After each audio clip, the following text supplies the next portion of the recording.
So yon, good morning. Ayan, panibagong araw, panibagong vlog naman tayo ngayon mga ka-jelay, ka-little kabugoy. So, andito pa rin po tayo sa channel ni Baby Ritz. So yon, ngayong umaga po mga ka-jelay. Si Mami Hugot po ay magsusugan ng kambing. Opo. Kasi po, si Daddy Hugot ay super busy sa umaga, naghahatid kay Johan. Bumibili ng ulam. So si Mami Hugot talagang stay at home. So kaya naman natin yon. At sabi ko nga po sa inyo, bata pa lang ako po ay lagi lang din talagang nasa bahay. Kaya sanay po tayong mag-stay at home kahit walang labasan, kahit bihirang bihira, pag kinakailangan lang. So yon ang ating buhay mga ka-jelay. So kwentong buhay ni Mami Hugot. At ngayong umaga po ay sa paunti-unti nating pagsasama-sama. Yan, at si Mami Hugot po ay talaga namang hanit na hanit ang noo. Always ganito lang yung ating itsura araw-araw. So pagpasensyahan nyo na po kung tayo medyo ganito lang. So nagpapasalamat po talaga ako sa inyong lahat. Sana masuportahan nyo po ang channel ni Baby Ritz na ang tao po ay si Mami Hugot.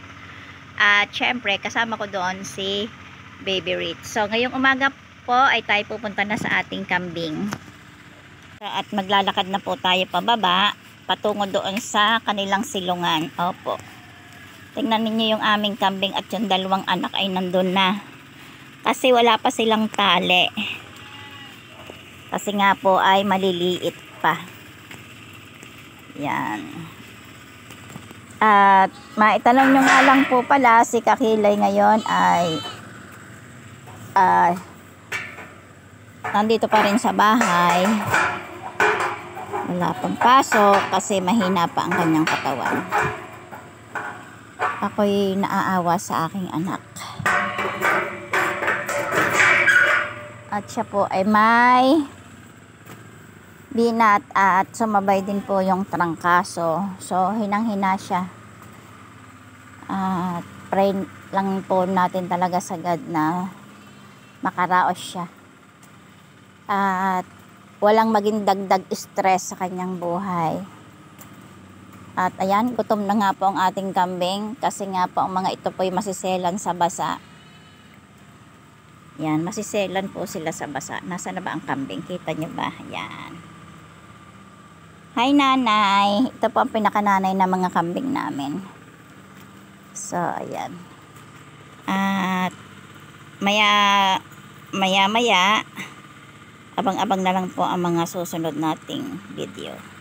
So yan mga ka-jelay, at nakalas na po natin ang mga tali ng kambing at sila po ay nagtakbuhan na papunta doon sa damuhan. Yan, puntahan natin at ating ibabaon yung kanilang mga tali para naman po sila hindi makalayo. So panoorin lang natin kung anong mga gagawin nila, kung saan nila gusto kumain, doon natin sila ilalagay. Where's the mother? Where's the mother kambing? Saan na nagsuot agad yung matanda na yun? Oh no. Ba't nawala? Ayun, nandun siya sa ilalim ng puno. Go! Ano pang hinihintay nyo? Kain na! Lakad! Ayaw pa lumayo. So, babantayan pa natin sila. At hayaan natin silang maglakad-lakad kung saan nila nais. At tayo ay maglalakad-lakad din.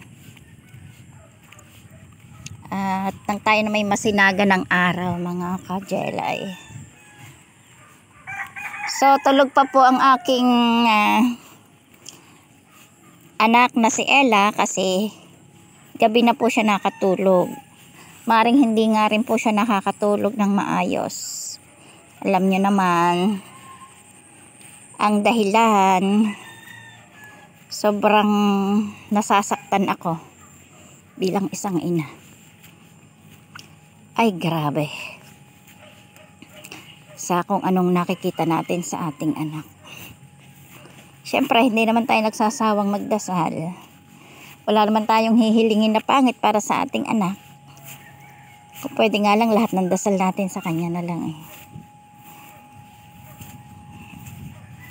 Gusto lang naman natin maging masaya sila. Masaya sa buhay. Masaya sa kanilang pamilya. At wala na tayong hihilingin pa. Nakakaiyak lang. Kasi may pagkakataon na hindi natin hinangad o pinangarap na siyang mangyari sa buhay ng bawat isa sa ating anak. Pero kasama na sa buhay yun eh. Swerte-swerte lang. Ako masasabi kong napakaswerte ko sa asawa ko. Opo. Hindi ko nasasabihin kung ano-ano kung anong meron siya. Basta ang masasabi ko, swerte ako sa asawa ko. Sana yung mga anak ko ganun din. Ayan, at nandito na tayo. Ito yung mga anak ng ating kambing. Nagsasariling buhay na po. Yan. Yan yung pangatlong anak ng ating nanay kambing. Ayan. Yung dalawa ayaw nang umalis doon. Pero ayaw din nila sa initan. Yan, ito pa yung isa. Yan. At syempre, ako'y patuloy pa rin magpapasalamat. Sana po ay masuportahan nyo pa rin po si Ella sa kanyang mga vlogs para na rin po kay Ritz. Yan. Kumakain na talaga sila. Pwede na rin siguro tong itali. Yan. Ito yung bunsong anak. Dalawa yan.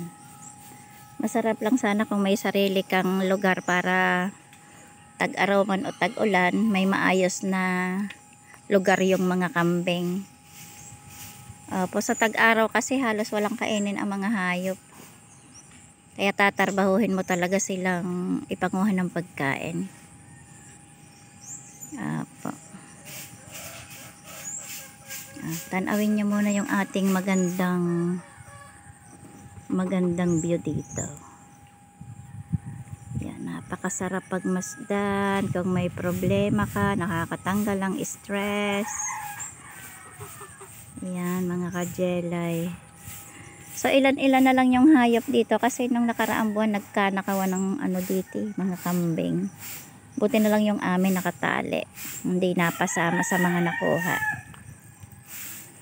Yun, abang-abang na lang pa mga kakilay sa mga susunod nating video. Mga kajelay, tayo umuwi saglit at napabayaan natin yung kambing na hindi pa naipaltak yung mga tali. So hahanapin naman natin ngayon kasi may nakasago pa akong magtitinda ng isda. Ayan, ako Diyos ko po, nawala na nga. Ay nako, namasok na. Namasok na po sa may at hihilahin po muna natin ang tali. Saan tayo ngayon dadaan? Ayan, wala tayong stand na mataas para mas maganda sana. Nandito tayo nakaharap ang camera kaso wala tayong tagahawak, baka mahulog sa tubig. So ang ating cellphone ay panibagong buhay to, pangalawang buhay ng cellphone natin. So abang-abang na lang po mga ka-jelay at kukunin muna natin yung ating kambing. So ayan mga ka-jelay, at nailabas po natin ang kambing at need na natin silang itali. At mahirap po talaga pag alpas ang mga hayop kasi namamasok na sila sa looban ng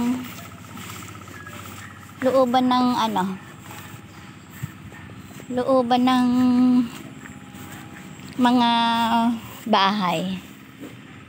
So yon, dito na lang siguro natin sila ipapaltak at para naman mamayang hapon ay may kanlungan kasi buntis tong isa. Yan.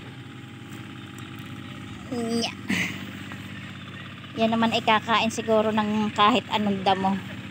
Kasi sa kanila may special ring damo na gusto nila yung lasa, kaya piling-pili din nila yung mga damo na nais nilang kainin. At ito naman si maliliit lang kasi ang lahi ng kambing na to, pero gusto kong makatikim sana ng kambing. Gusto ko mga pangain ng kalderetong kambing, grabe. So yon, tong akin lang to, nakatay ko na sana to sa nakatay ko na rin sana to sa sa ating birthday, at para kahit hindi maging pulutan ay ating gagawing ulam. At syempre may manok dito, at ayan na nga po, buntis na po itong puting ito. Napakatagal naming hinintay na magbuntis, parang 1 taon at kalahati bago siya nagbuntis, mga kajelay. So sabi nga ay hintay-hintay lang tayo sa pagbubuntis ng ating kambing, wag nating madaliin katulad ng tao. Katulad po ng tao, pag maaga nag-asawa, agang-aga daw nag-asawa. Pag naman tumatanda na, sabi, tumatanda na, mag-asawa na, aba, hindi na mahala ko sa susuot. Yan. Yung isa po ay naibaon na natin, so yung mother andun pa. Yan, siguro ito naman si Pogi ay dadalhin natin doon sa medyo malilom-lilom din, siguro dito na lang. At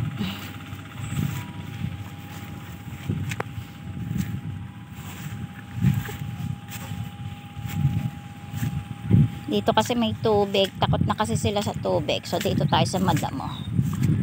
Bahala na siya kung kakain siya ng mga damong ito. At yun. Hi Pogi, dali! Yan, dito ka, at para may lilom ka mamaya. So wag natin paabutin ng pathway kasi pag may dumadaan ay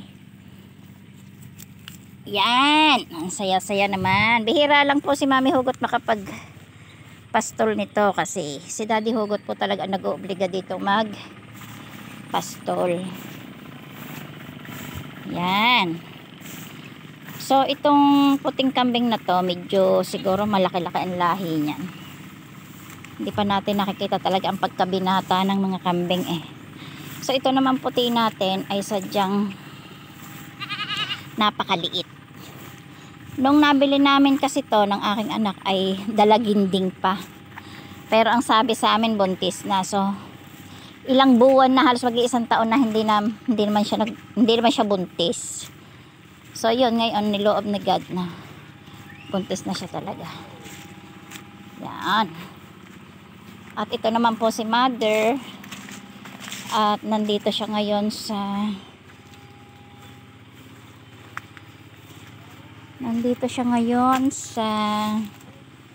ilalim ng puno.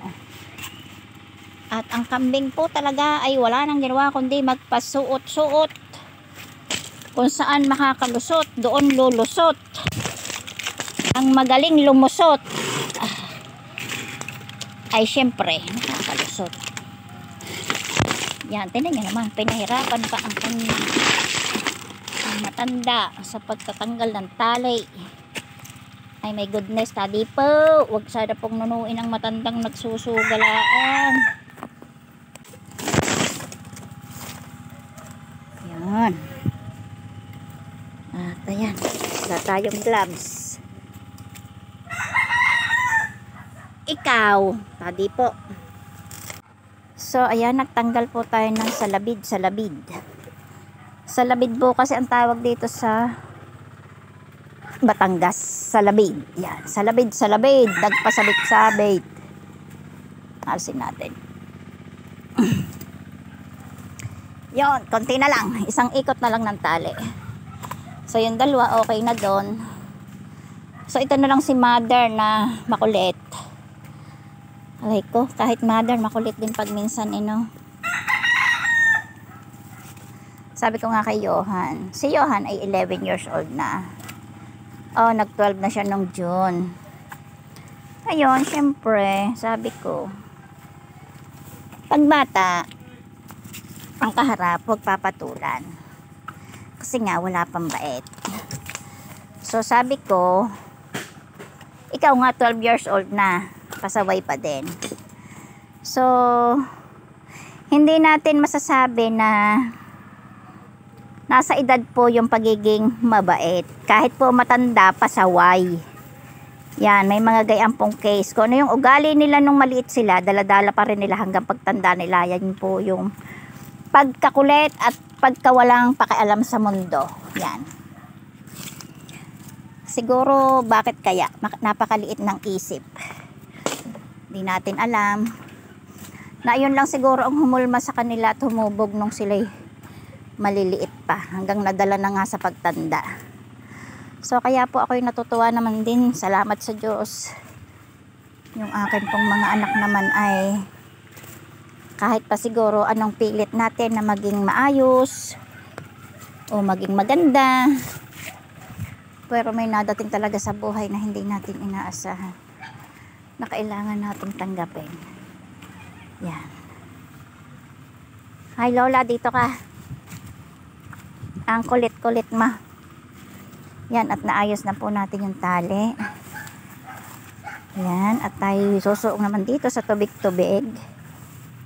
At dito naman natin dadalhin si Mother Kambing. Oh, ba't ka nasunod sa akin? Diyan ka laang. Mother.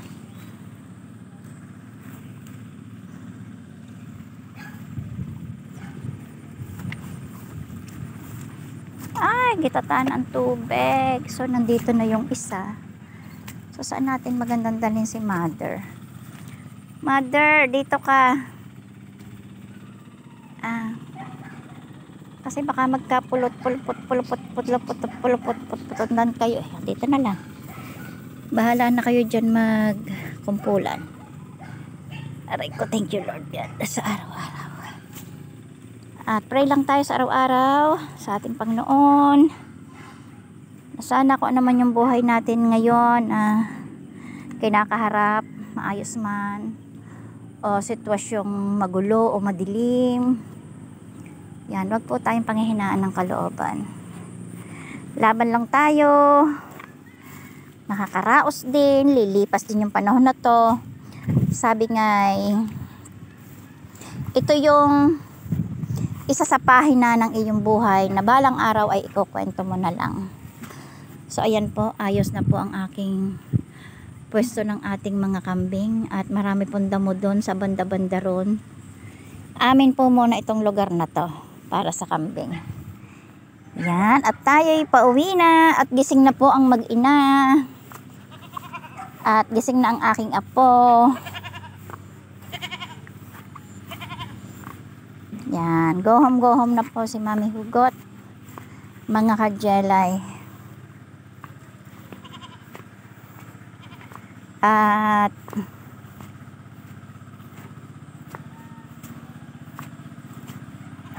sobra po ako nagpapasalamat sa mahal na Ama na lumikha sa atin. So, hinihiling ko na ang mga anak ko po ay laging matatatag ang kanilang kaisipan at ang kanilang kalooban sa patuloy na pakikibaka sa ating buhay. So, sa aking buhay na lumipas, so wala tayo diyang inasahan, sariling sikap, sariling tatag, sariling diskarte, at masasabi kong kung ano yung hindi ko naranasan noon sa buhay ko. Hindi man kami sagana sa kaperahan, hindi man kami sagana sa kung ano mang bagay, pero yun naman po ay napuno namin ng aking asawa sa aming mga anak. Kaya mga anak na lang po ang bahala, at alam naman nilang lahat yun kung gaano namin sila kamahal. At hinihiling pa po rin namin na sana ang makasama nila sa buhay ay magiging maayos din. At hindi po kami magsasawa. Patuloy lang ang buhay at patuloy na hinihiling sa Panginoon ang kalakasan sa araw-araw dahil yan lang po ang ating masasabing kayamanan. So yon mga kajelay, ang dami nating bunga ng atis. At yon, may isa tayong inaabangan sa taas. Mamayang hapon kukunin na natin. At yun lang po mga kajelay, at tayo po'y pauwi na ng ating bahay. At tayo maghuhugas muna ng ating paa. Yan. At so ito nga po pala yung aking mga halaman. Hindi pa tayo nakawalis ng harapan. So ito yung front door nila kakilay. Yan, marami tayo ditong tanim na talbos ng kamote sa paso, kaso may mga sira. So yan ang sinasabing mga organic, so walang nilalagay na fertilizer, kaya maganda. So puro palmera po tayo dito sa side na to, at ito pong dalawang pasong to ay dadalhin ko mamaya sa taas pag nakaya kong buhatin. Nung isang linggo ko pa po ito gustong iakyat doon sa beranda ni Naela para naman maganda-ganda ang pagmasdan doon ang view. Yan, ang laki kasi kaya hindi ko siya makayang buhatin. Si Daddy Hugot naman kasi busy. Kahapon ko pa inaaya pero hindi pa rin ako nausungan. Pag naakyat ko to, I'm so proud. Yan, magdidilig muna tayo ng kaunti sa ating mga mumunting halamang nakapatong sa terrace. Yan, at tayo po'y naghugasan ng ating paa para naman malinis. Tutusin, kailangan nating sabunan pa to. So yan, syempre mga ka-jelay, at your service, Mami Hugot. Ayan na, andito po sa bahay ngayon ni Little Kabugoy, sa channel po ng aking apo. Kasi nga po yung aking channel ay nawala ang ads, kaya lalo tayo ngayon sa pagbibideo doon. So thank you so much mga kajelay. God bless sa ating lahat. Bye bye.